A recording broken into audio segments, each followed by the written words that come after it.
are back on Binghamton University's campus as a result of a job fair. 12 News' Aaron Lawler spoke with students and has the story. Students are back on campus at Binghamton University, but it isn't just their books and laptops they are bringing with them. They're also bringing their beliefs and exercising their constitutional right to protest.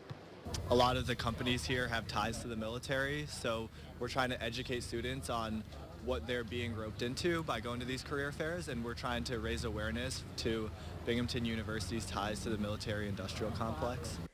Local organizations like Veterans for Peace came in support of the students. We're here to support students who are concerned about what we call the merchants of death, commonly known as the military-industrial complex. And here at the job fair will be General Dynamics, who make the 155 millimeter shells, currently being used even in Gaza. Several Binghamton University students 12 News spoke to say they feel comfortable voicing their concerns and beliefs on campus, even if it ruffles a few feathers. I think it can cause a little bit of tension, but it's so needed.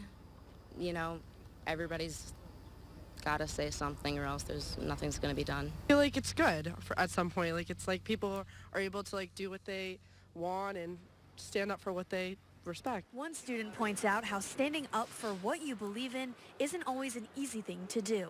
Some people might get feel uncomfortable, but for me, I'm fine with it. I think it could be inspirational for other people too. So I think there's a mixed effect.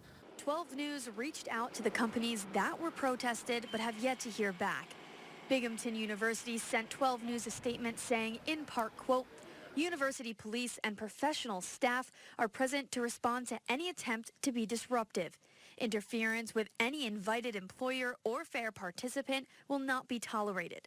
At the same time, we acknowledge the rights of those who demonstrate within the boundaries of university policies, who respect the rights of their peers to visit with employers of interest, and who do not otherwise disrupt career fair activities through their advocacy," end quote.